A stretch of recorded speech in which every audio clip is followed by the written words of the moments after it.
दोस्तों, हम में से बहुत से लोग कॉन्स्टिपेशन या कब्ज़ की समस्या से रोज़ जूझते हैं और आज की मेरी ये वीडियो भी इसी सब्जेक्ट के ऊपर है। नमस्कार, मैं हूँ healer Ronika and I am naturopath by profession and I have expertise on acupuncture and acupressure. आज की इस वीडियो में हम बात करेंगे कॉन्स्टिपेशन के ऊपर। कॉन्स्टिपेशन एक ऐसी बीमारी है जो खुद ही जड़ है सैकड़ों बीमारियों की। ये एक लाइफस्टाइल डिसऑर्डर है और ये कॉन्स्टिपेशन कई तरह की होती है और इसके पीछे रीजंस भी बहुत सारे होते हैं। तो जो मोस्ट कॉमन रीज़न है वो ये है कि जो कोलन या इंटेस्टाइन जब बहुत ज़्यादा मात्रा में वाटर एब्जॉर्ब कर लेती है तो जो अंदर स्टूल होता है वो ड्राई हो जाता है, हार्ड हो जाता है, तो उसको आगे खिसकने में दिक्कत आती है।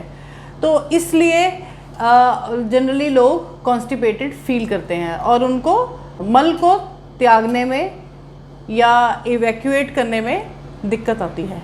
अभी दिक्कत की बात यह है कि कॉन्स्टिपेशन कभी अकेले नहीं आती। बहुत दिन तक अगर कॉन्स्टिपेशन रह जाए तो ये अपने साथ बहुत सारे और एलिमेंट्स, बहुत सारी और प्रॉब्लम्स को भी लेकर आती है। It gives rise to many other problems such as pain and cramp in the stomach, bloating, nausea और loss of appetite, भूख नहीं लगती, और rectal bleeding, fissures, can be hemorrhoids, can be IBS.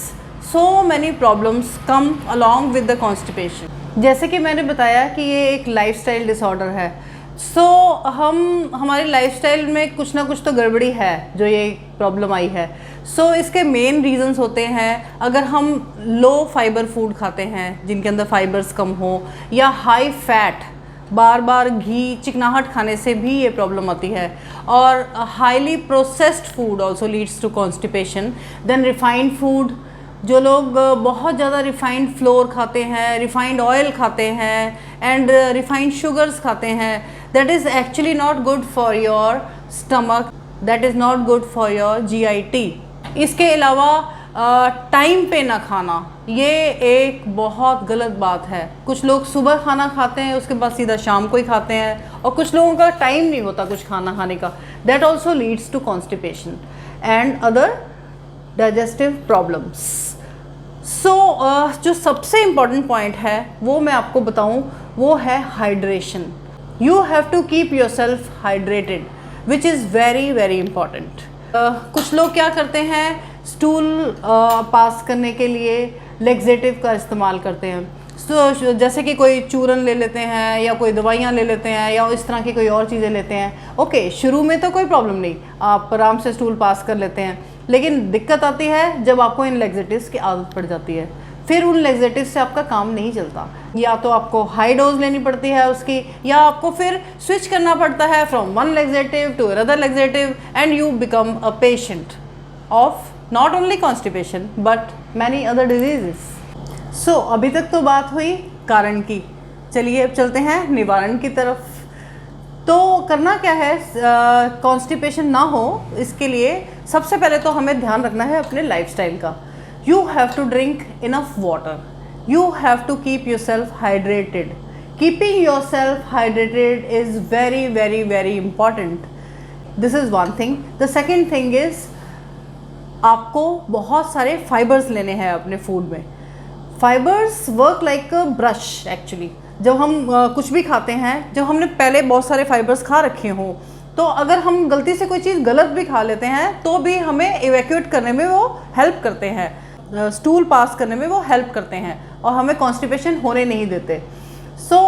Make sure आप अपनी diet में खूब सारी ग्रीन वेजिटेबल्स को शामिल करें, सैलड्स को शामिल करें, दाल को शामिल करें। जो नेचुरल चीज़ें हैं, जो आपके पास सीजनल चीज़ें अवेलेबल हैं, आप उनको खाइए। That helps for constipation.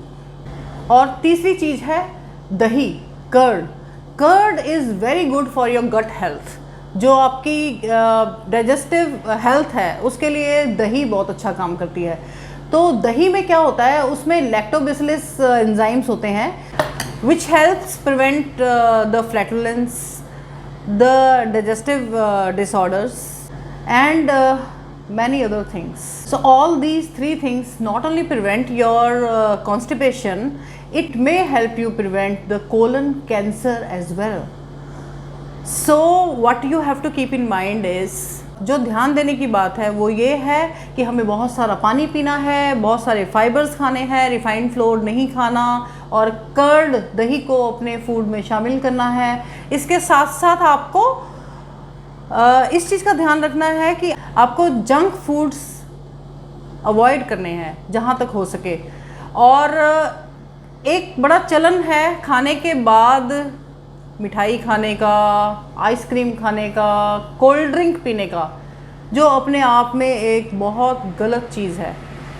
अगर आपको कुछ ठंडा खाना भी है, आइसक्रीम खानी भी है, तो वो आप खाना खाने के बाद नहीं करेंगे। उससे क्या होगा, आपकी जो जठराग्नि होती है वो शांत हो जाती है और आपकी डाइजेस्टिव ट्रैक जो है वो स्लो हो जाता है। तो इस चीज़ का ध्यान रखना बहुत ज़रूरी है। सो आइए अब हम चलते हैं एक्यूप्रेशर ट्रीटमेंट की तरफ। तो एक्यूप्रेशर में बहुत अच्छे ट्रीटमेंट हैं कॉन्स्टिपेशन के। अब मैंने बताया है कॉन्स्टिपेशन बहुत सारे रीज़न से होती है, तो और निवारण भी बहुत सारे हैं, इसके ट्रीटमेंट भी बहुत सारे हैं। इस वीडियो में हम बात कर रहे हैं most common type of constipation की। आइए जानिए कि उसका ट्रीटमेंट कैसे कर सकते हैं। ट्रीटमेंट पार्ट में सबसे पहले हम बात करते हैं क्रॉनिक कॉन्स्टिपेशन, जिनको बहुत देर से कब्ज़ है या बार बार कब्ज़ हो जाता है, ये ट्रीटमेंट उनके लिए है। तो ये होगा हमारी मिडिल फिंगर पे, मिडिल फिंगर में टुवर्ड्स द इंडेक्स फिंगर, इस तरफ पॉइंट मिलेगा आपको। उसमें जो ये फर्स्ट जॉइंट है इससे थोड़ा सा ऊपर यहाँ पर ये पॉइंट मिलेगा। मैं इसमें आपको पेन से मार्क करके दिखा देती हूँ। तो फ्रेंड्स, आपको ये पॉइंट मार्क तो नहीं करना है, ये सिर्फ मैं आपको बताने के लिए मार्क किया है। सो ये पर्टिकुलर पॉइंट है जिसको बोलते हैं ST42। तो इस पॉइंट को हमने करना है सेडेट। सेडेट कैसे करते हैं ये देखिए। इसके लिए हमें यूज़ करने हैं ब्योल मैग्नेट्स। दिस इज़ द ब्योल मैग्नेट। ये बहुत छोटा सा मैग्नेट होता है, एक तरफ से वाइट होता है और दूसरी तरफ से होता है येलो। तो हमें करना है सेडेट। सेडेट का मतलब हमें इसका वाइट टच करना है। तो वाइट टच हमें लगाना है स्किन के साथ, और ये पीछे से ऐसे येलो नज़र आना चाहिए, ऐसे टच होने वाला है वाइट। तो मैं इसको वाइट टच करती हूँ तो ये बन जाएगा ST42 sedate, see this way. Same way यही पॉइंट हमारे दूसरे हाथ की मिडिल फिंगर में भी मिलेगा, वो भी towards the index finger, index finger की तरफ, इस जॉइंट से थोड़ा सा ऊपर। ये क्योंकि ये पॉइंट बायलेटरल है, बायलेटरल मतलब दोनों हाथों में मौजूद है, तो हम इसको दोनों हाथों में ही लगाएंगे। तो यहाँ पर भी हम कर देंगे इसको सेडेट। देखिए पीछे से येलो नज़र आ रहा है और जो टच है वो है वाइट। तो ये पॉइंट अगर आप डेली लगाएंगे 7 से 8 घंटे, तो धीरे धीरे आपकी कॉन्स्टिपेशन की प्रॉब्लम सॉल्व होती जाएगी।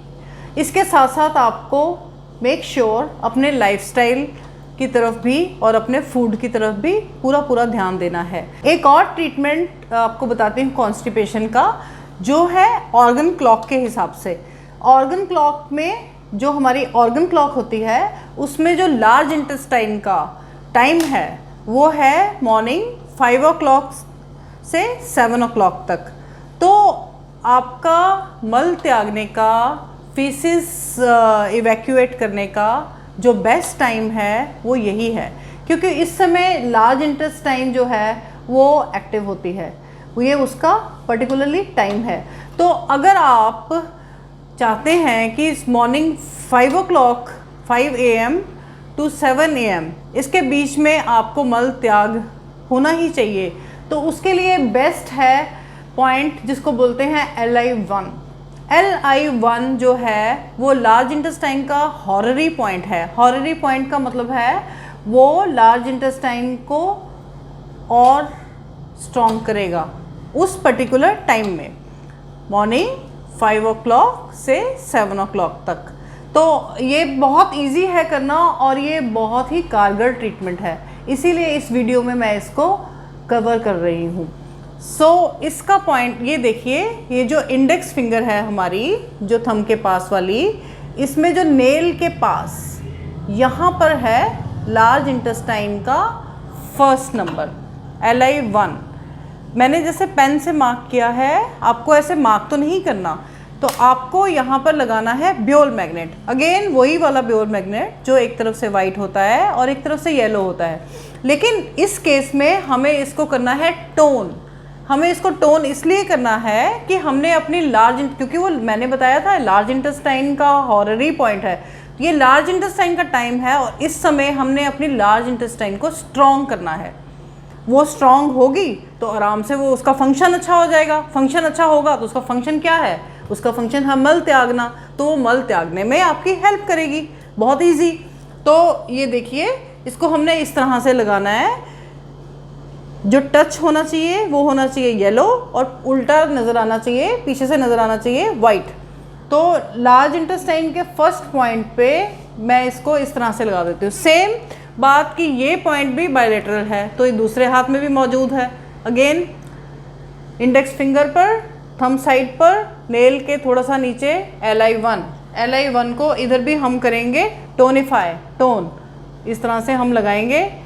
ये हम ट्रीटमेंट करेंगे सुबह 5 बजे से 7 बजे के बीच में।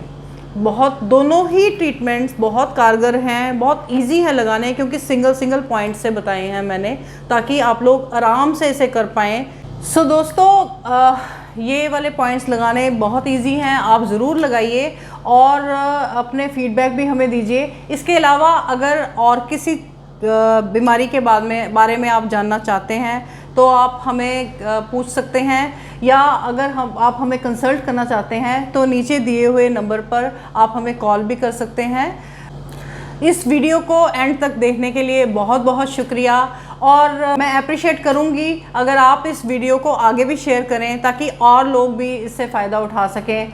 और इस वीडियो को करिए लाइक, अगर सब्सक्राइब नहीं किया है तो इसको सब्सक्राइब भी करें, ताकि आगे भी अगर हम जो नई वीडियो भेजते हैं आपकी छोटी छोटी बीमारियों को लेकर, वो भी आपको टाइम से मिल सकें। इसके साथ ही विदा लेती हूँ। बहुत बहुत शुक्रिया।